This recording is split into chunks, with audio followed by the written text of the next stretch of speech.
हमारे यहाँ सब लोग, ज़्यादातर लोगों के यहाँ 98% हमारी विधानसभा में पानी साफ़ आता है। 2% इसलिए आता है क्योंकि 6 महीने से बीजेपी प्लानिंग कर रही थी। मैंने आपको क्या बताया, मैंने खुद दिखाया जनकपुरी के अंदर रात को 2 बजे जब मैं सीवर लाइन को साफ़ कराने गया जीवन पार्क के अंदर, इतने बड़े बड़े पत्थर निकले उसके अंदर से, सीमेंट की बोरी निकल रही है, पीओपी की बोरी निकल रही है। क्यों निकल रही है?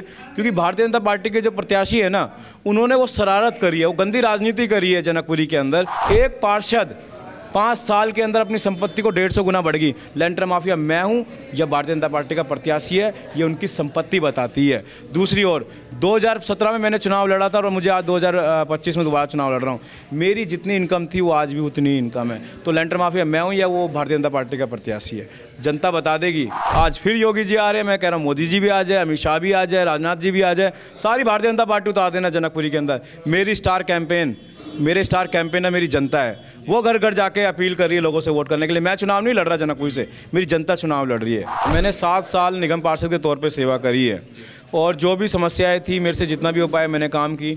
मुझे पार्टी ने 2017 में चुनाव लड़वाया, मैं काउंसिलर का चुनाव जीत गया।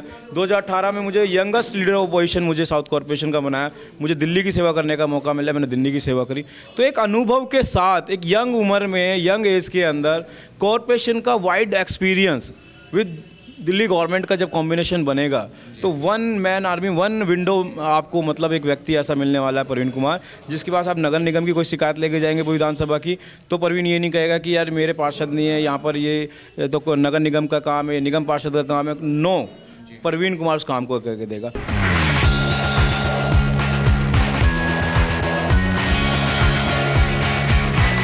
नमस्कार दर्शकों, आपने देखना शुरू कर दिया भैया जी गजब और मैं हूं जितेश मिश्रा। आज भैया जी गजब के चैनल पर खास बातचीत के लिए मौजूद है जनकपुरी विधानसभा से आम आदमी प्रत्याशी प्रवीण कुमार जी। प्रवीण कुमार जी से बात करेंगे और जानेंगे जनकपुरी विधानसभा की जो जनता है, जो अपनी समस्या बता रही है, किस तरह से उन समस्याओं का समाधान करेंगे और जो लगातार आरोप प्रत्यारोप की राजनीति है उन्हें ये किस तरह से देखते हैं। नमस्कार सर, आपका हमारे चैनल में बहुत बहुत स्वागत है। बहुत बहुत धन्यवाद सर। जिस तरह से ये त्रिकोणीय मुकाबला है चुनाव का, इस चुनाव में आप अपनी पार्टी को किधर देख रहे हैं और कौन सी ऐसी पार्टी जो आपको लगती है जो सबसे नीचे होगी इस बार? देखिए, कांग्रेस का तो जनादेश है नहीं, वो तो बिल्कुल जीरो, मुझे नहीं लग रहा है एक भी सीट उनकी आएगी। और भारतीय जनता पार्टी की आप राजनीति देख रहे हैं, किस तरीके से गुंडागर्दी की राजनीति कर रहे हैं, लटके जोर पे वो मतलब झंडे उतरवा रहे हैं, उनको पैरों के नीचे कुचल रहे हैं। मेरी विधानसभा के प्रत्याशी, भारतीय जनता पार्टी के जो प्रत्याशी, उसने खुद ये किया है, तो बदमाशी से चुनाव लड़ना चाह रहे हैं। दूसरी ओर हम लोग हाथ जोड़ के लोगों से अपील कर रहे हैं वोट मांगने के लिए। तो आम आदमी पार्टी की इस बार भी मतलब 60 से 65 सीटें आ रही है दोबारा।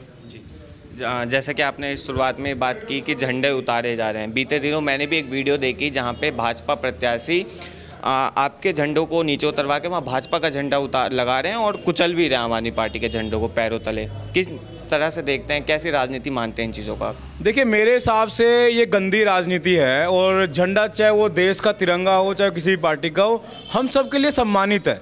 देखिए, जब मैं पदयात्रा में चलता हूं तो भारतीय जनता पार्टी के झंडे भी नीचे गिरे होते हैं, तो मैं अपने कार्यकर्ताओं को बोलता हूं कि यार इस झंडे को मतलब साइड में रख दो।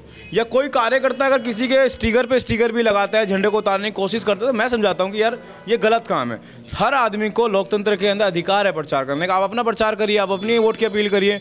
तो हम लोग शालीनता से चुनाव लड़ना चाहते हैं, वो डंडे के जोर पे झंडा उतार रहे हैं, गालियां दे रहे हैं, लोगों को डरा रहे, धमका रहे, कह रहे चुनाव के बाद देखेंगे तुम्हारे को, तो गलत तरीका है। तो ये उनकी पता लग रहा है कि जनकपुरी विधानसभा के जो भारतीय जनता पार्टी के प्रत्याशी है, वो उनकी हार की बौखलाहट ज़मीनी स्तर पर दिखाई दे रहा है। क्यों दिखाई दे रहा है? क्योंकि जनता के बीच में जब वो जा रहे हैं तो जनता क्या कह रही है, हम तो अरविंद केजरीवाल को, प्रवीण कुमार को वोट देंगे।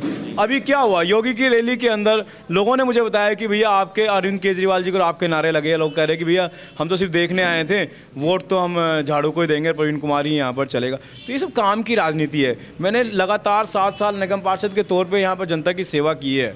उनको पता है कि 24 घंटे ये बच्चा हमारे बीच में रहता है। आज आम आदमी पार्टी ने बड़ी जिम्मेदारी मुझे विधानसभा की दी है। और दूसरा प्रत्याशी जो भारतीय जनता पार्टी के, वो कौन है? वो जनकपुरी नहीं रहते, वो जम्मू कश्मीर रहते हैं। जब जनकपुरी में गर्मी हो जाती है तो वो जम्मू कश्मीर पहुँच जाते हैं। जम्मू कश्मीर जब ज़्यादा बर्फ़ पड़ जाती है तो गोवा पहुँच जाते हैं। वो 5 साल में यहाँ पर एक बार आते हैं और चुनाव लड़ते हैं। दूसरी बात, उन्होंने जनकपुरी को कूड़े का घर बना दिया। आसपास की जितनी भी विधानसभा है, वहाँ जितने भी अमूल के खत्ते हैं, जितने भी मतलब कूड़े के खत्ते थे, उनको बंद करवा के उन्होंने अमूल कंपनी को बेच दिया। बेच क्यों दिया? क्योंकि उनके साथ साठगांठ थी। तो वो सब काम उन्होंने करके और जनकपुरी को कूड़े का ढेर उन्होंने पंखा रोड पे बना दिया है। मैं आपके चैनल के माध्यम से कह रहा हूँ, जिस तरीके से वो गुंडागर्दी करके सीवरों के अंदर पत्थर डाल रहे हैं, हमारे लोगों को परेशान कर रहे हैं, मैं आपको वायदा कर रहा हूँ, आपका बेटा प्रवीण कुमार आपके बीच में 24 घंटे रह के 2 महीने के अंदर अंदर सारी जितनी भी कोई भी समस्या जिन्होंने सीवर में पत्थर डाल रखे जिसकी वजह से गंदा पानी आ रहा है, 24 घंटे पानी, साफ पानी मैं जनकपुरी विधानसभा को दूंगा।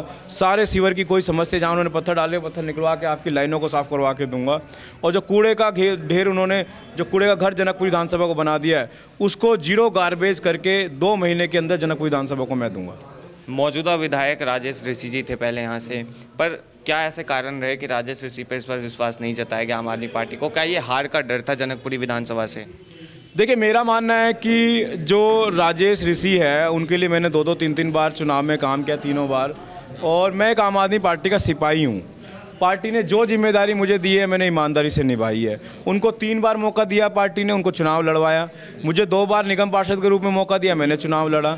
आज अरविंद केजरीवाल जी ने जनता से पूछा कि भैया ये बताइए कौन सा व्यक्ति चुनाव लड़ना चाहिए, तो जनता ने बोला कि भैया प्रवीण कुमार एक ईमानदार व्यक्ति जिसने 7 साल हमारे लोगों के बीच में काम किया है। कोरोना में अपनी जान को जोखिम में डालकर प्रवीण ने काम किया है, ईमानदारी से काम किया है। तो वो काम जो किए है वो जनता ने बताया कि प्रवीण कुमार को चुनाव लड़ना चाहिए। तो अरविंद केजरीवाल ने कहा जा बेटा जा प्रवीण चुनाव लड़ जनकपुरी विधानसभा से। आप भी प्रवीण जी जनकपुरी विधानसभा के रहने वाले हैं, अगर पार्टी को साइड में रखा जाए, एक मौजूदा जनकपुरी विधानसभा में रहते हुए क्या आपको लगता है राजेश ऋषि ने कुछ काम किया था यहाँ पे? देखिए, ये तो आपको जनता बताएगी, जनता बताएगी कि उन्होंने क्या काम किया है।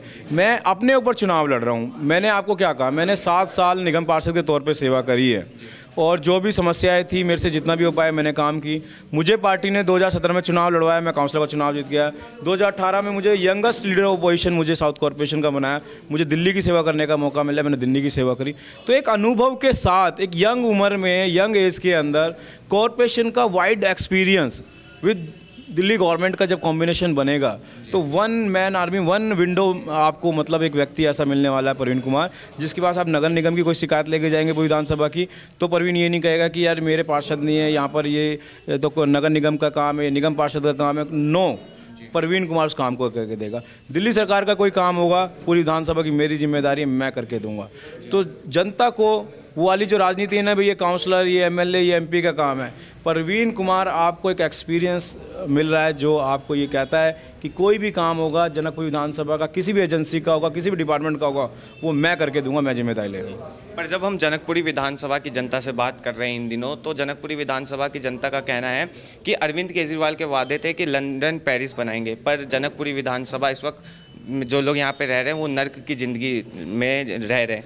अगर ड्रेनेज सिस्टम की बात करें तो ड्रेनेज सिस्टम का निरस्त है, पानी की सुविधाएं बात करें तो गंदा पानी आ रहा है यहाँ पे लोगों के घर पे, फ्री बिजली किराएदारों तक नहीं पहुँच पा रही है। इसके अलावा जो वादे किए गए थे उन वादों पे भी आम आदमी पार्टी निरस्त नज़र आई। देखिए, मेरे साथ आप कैमरा लेके चलिए, मैं आपको दिखाऊंगा। लोग कह रहे हैं कि हमारे को बिजली के बिल फ्री आते हैं, ठीक है। हमारे यहाँ सब लोग, ज़्यादातर लोगों के यहाँ 98% हमारी विधानसभा में पानी साफ़ आता है। 2% इसलिए आता है क्योंकि 6 महीने से बीजेपी प्लानिंग कर रही थी। मैंने आपको क्या बताया, मैंने खुद दिखाया जनकपुरी के अंदर रात को 2 बजे जब मैं सीवर लाइन को साफ़ कराने गया जीवन पार्क के अंदर, इतने बड़े बड़े पत्थर निकले उसके अंदर से, सीमेंट की बोरी निकल रही है, पीओपी की बोरी निकल रही है। क्यों निकल रही है? क्योंकि भारतीय जनता पार्टी के जो प्रत्याशी है ना, उन्होंने वो शरारत करी है, वो गंदी राजनीति करी है जनकपुरी के अंदर कि लोगों के सीवर को रोको, सीवर रुकेंगे, पानी भरेगा, गंदा पानी आएगा। तो जो समस्या है वो सारी की सारी भारतीय जनता पार्टी के प्रत्याशी ने दी है। मैं आपको वायदा कर रहा हूँ 2 महीने के अंदर जनकपुरी विधानसभा में एक भी सीवर की और पानी की प्रॉब्लम नहीं होने दूंगा, रहने दूंगा। इससे पहले भी जब जनकपुरी विधानसभा के हम ब्लॉक्स में गए थे तो वहाँ पे जनता का एक आरोप था कि पूर्व विधायक नरेश बालियान जो उत्तम नगर से हैं और जनकपुरी के जो राजेश ऋषि हैं, दोनों एक दूसरे पे ही आरोप लगाते हैं सेम पार्टी होने के बावजूद भी कि ये जगह हमारे एरिया में नहीं आती, हमारे एरिया में नहीं आती। और ड्रेनेज सिस्टम का वहाँ ये हाल है कि गटरों का पानी लोग के घरों में जाना चालू कर दिया है। आप मुझे बताइएगा कि कौन सी ऐसी बॉर्डर पे लाइन है जहाँ पर ये प्रॉब्लम आ रही है। मेरा मानना है कि मेरे कल्चर में, मेरे नेचर में क्या है कि जो काम कोई नहीं करता ना, वो प्रवीण कुमार करके दिखाएगा।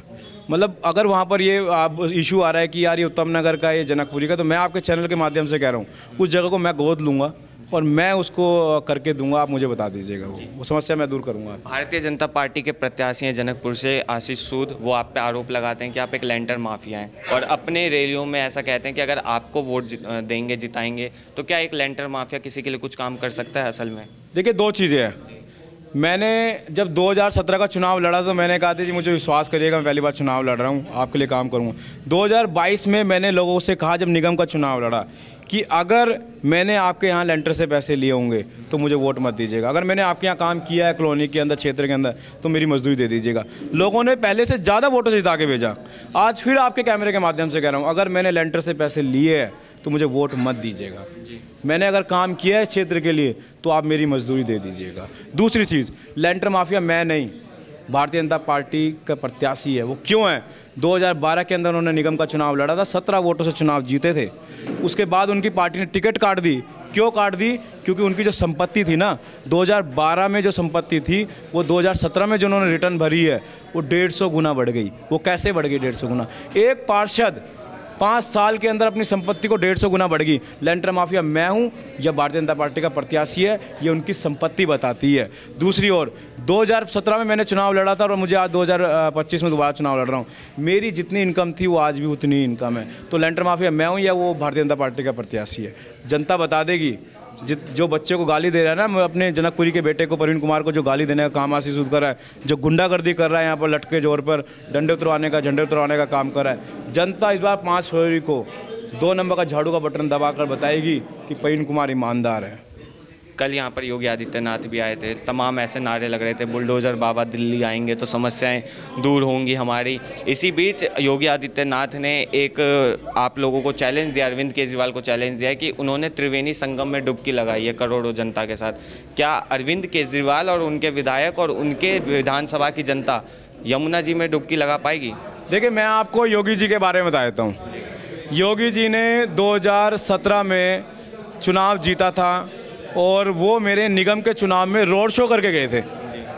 जब वो नए नए मुख्यमंत्री बने थे, फरवरी में मुख्यमंत्री बने, अप्रैल में मेरा चुनाव था। बड़ा क्रेज़ था योगी जी का, योगी जी योगी जी।